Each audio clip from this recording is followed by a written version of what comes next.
do these lives, just schedule depending, most every day throughout the Ha-Ha, so we can get updates on um, all the boats and what's going on, what the sailing weather is like, how the events are going. So our goal here is to give everyone at home an inside look at what it's like to do the Baja Ha-Ha. So thanks so much for taking some time. Chuck, how's it going out there? So yeah, it's been like a almost postcard perfect Ha-Ha so far. We had an incredible start with winds 12 to 16, maybe 18 knots, sailing most of the way through the night. I believe we motored from like 4 a.m. to 10 a.m. And that's only because we want to be one of the first boats down. There was just light air sailing. Then we had great sailing all day yesterday and incredible sailing last night. Uh, we were doing a solid 10 to 11 most of the night, and just ideal angle. The angle actually became so ideal that we're going inside Cedros Island. If you can see that behind me. Oh wow! We almost always go outside because of all the lobster pots inside, but it's completely navigable waters all the way around it. Weather's already gotten warm. We'll probably be sailing here in a few minutes. We have to get past San Benito,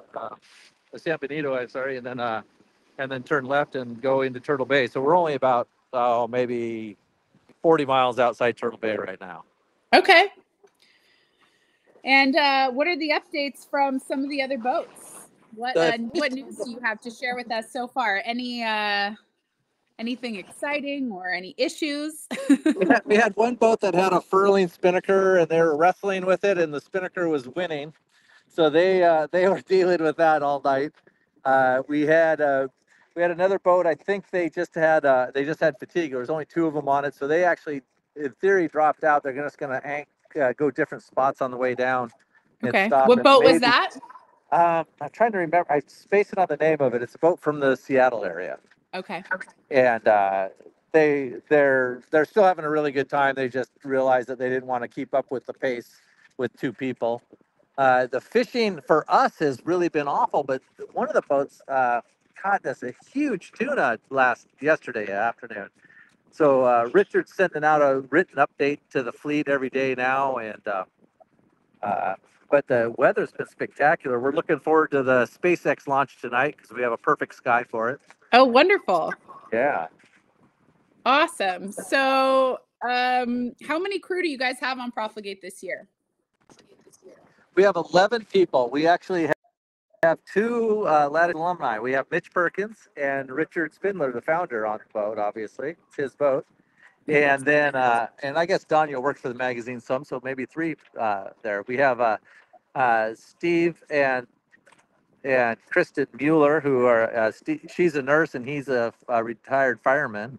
And then we have Dana, who's an old friend of Danya's on board. And then Jim and Janet. Jim was one of the guys who helped build Profligate and sailed with Richard back in the days of his first boats and things. So it's a really good group. Really, everyone gets along great. We have Dino on board, who's basically a chef, and he's been just getting us fat. Basically. Nothing wrong with that. Nothing wrong with that. The food's been incredible. Oh, that's great. So what kind of watch schedule are you guys running? So we're doing 3 on, 6 off. Okay. And it's working, basically around the clock. In the middle of the day, we don't really have watches because everybody's up anyway.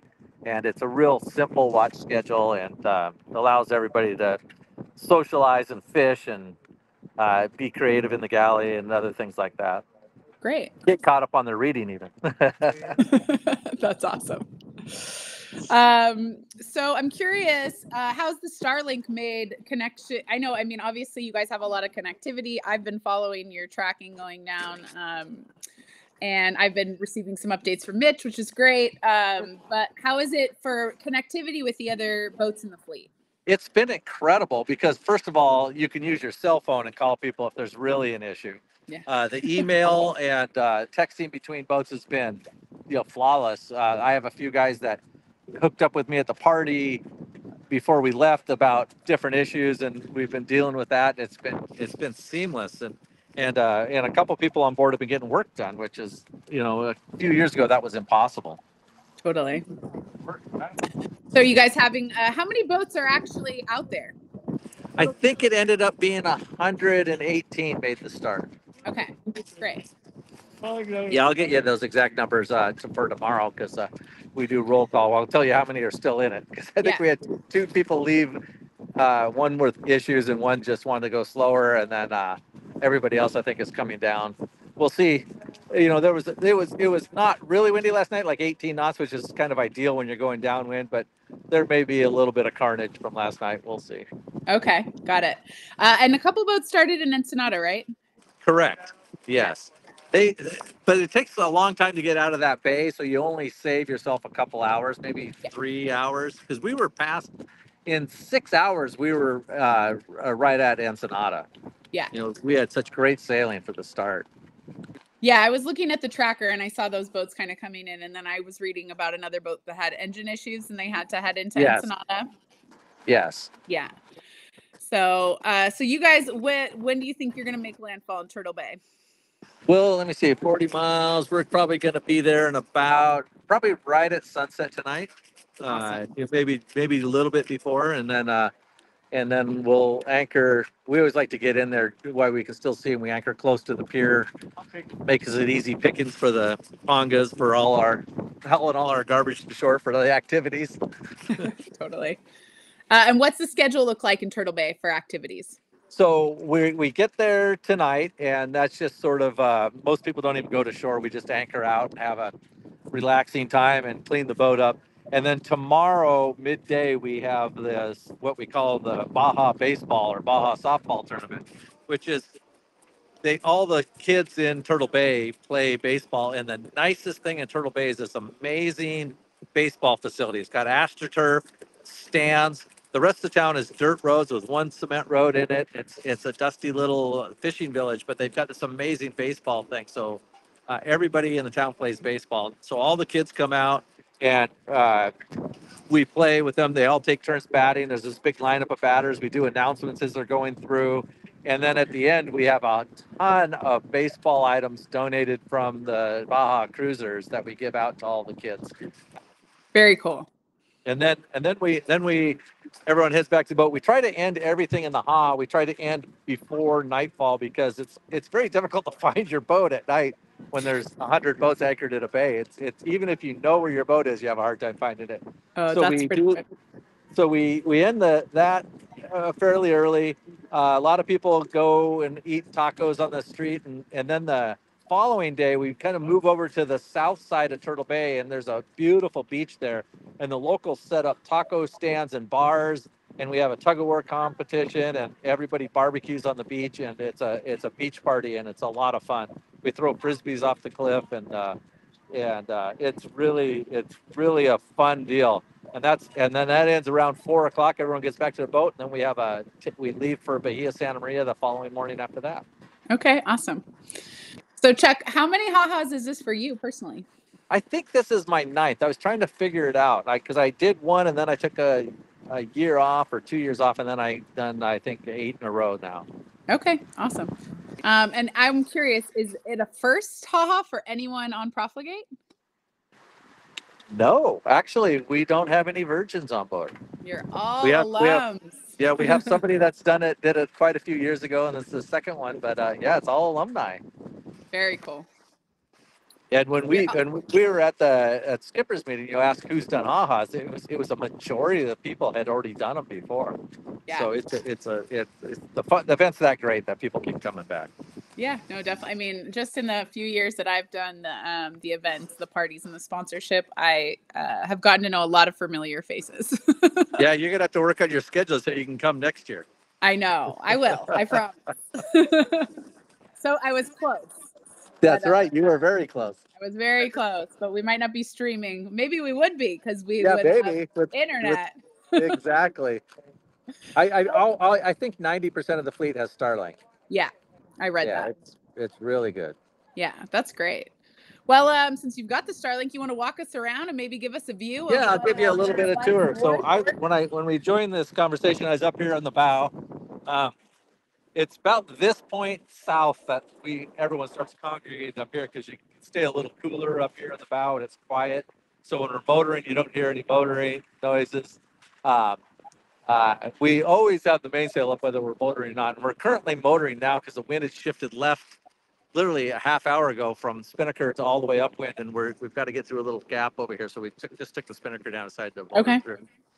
This is one of our Starlinks. We actually have two Starlinks on board. This is generation 2, and then we have the Mini over there. The Mini uses much less power, so we've been surviving on the Mini. As you come back on Profligate here, we come to where everybody really hangs out. This is the gathering spot where you could talk day and night because it doesn't bother people sleeping. They're stacking beer in the freezer to get it cold for our arrival. Hi, honey. This is Dino, the chef Cordon Bleu. Hello. Shanna. Hi. This is Jim. Jim's now the fisherman. He's also the chief engineer and watch captain. He's pretty much holds a hat in every aspect of the boat. He's no fisherman because he hasn't caught any fish. Yeah, that's right. We're not fishermen. We're just trollers. Yeah. This is the first ha-ha I haven't caught a fish before getting down this far south. This is Steve up here.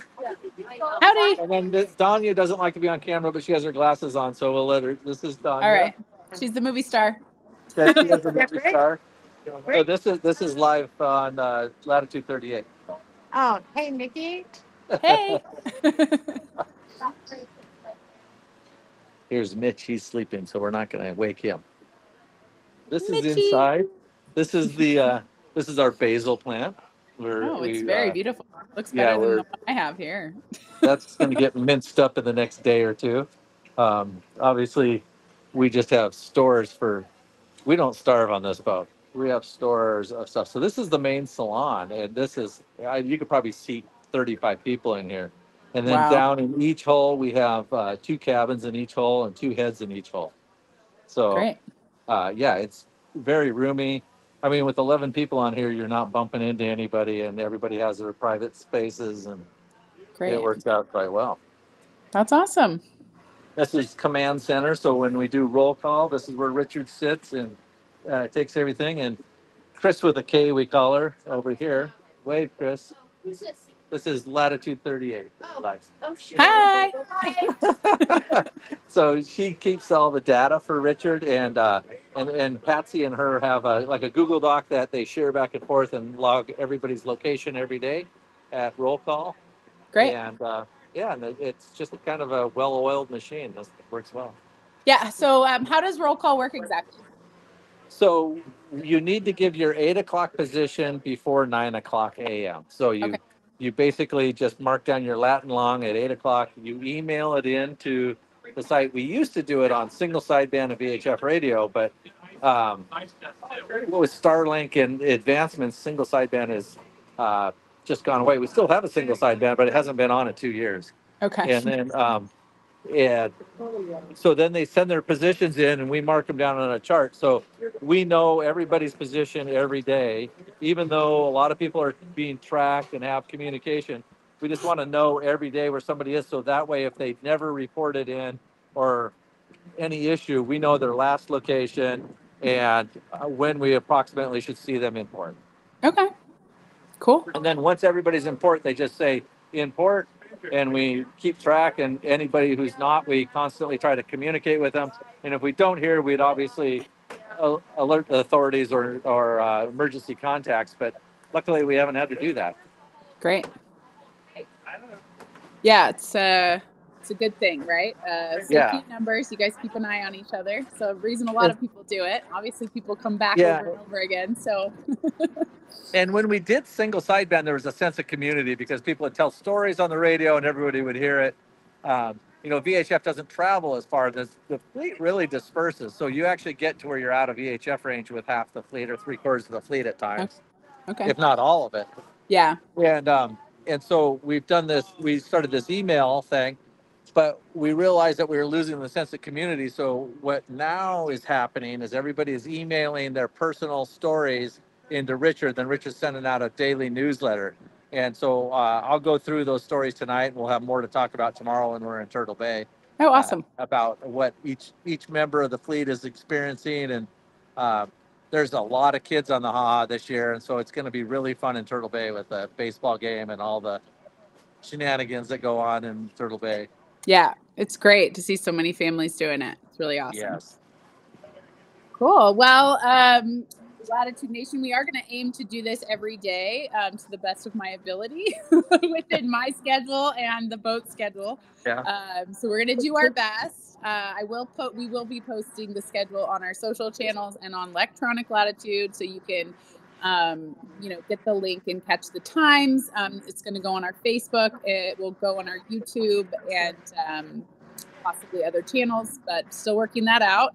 But as we, get ready to sign off, Chuck, I'm curious, because I think a lot of people, I actually came to my job at Latitude 38 through a Baja Ha-Ha crew party. So I knew about the Ha-Ha. Oh, that's awesome. Kind of before I knew about Latitude, but sort of all in the same time frame as a brand new sailor. So I feel like it is really something that people look forward to and work towards. What are your top reasons personally that somebody should do the Ha-Ha, whether that's as crew or on their own boat? It's really funny you say that, because we got a fish on. You guys are live while we got our first fish on. I'm lucky. I hope it's a keeper, or this could be embarrassing. Anyway, so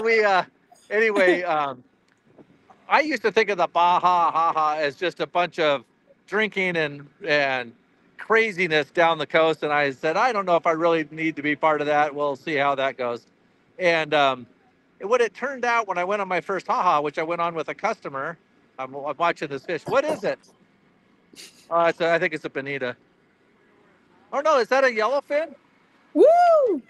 No, hold on, that's a bonita. Doggone it, it's not a keeper. It's not a keeper.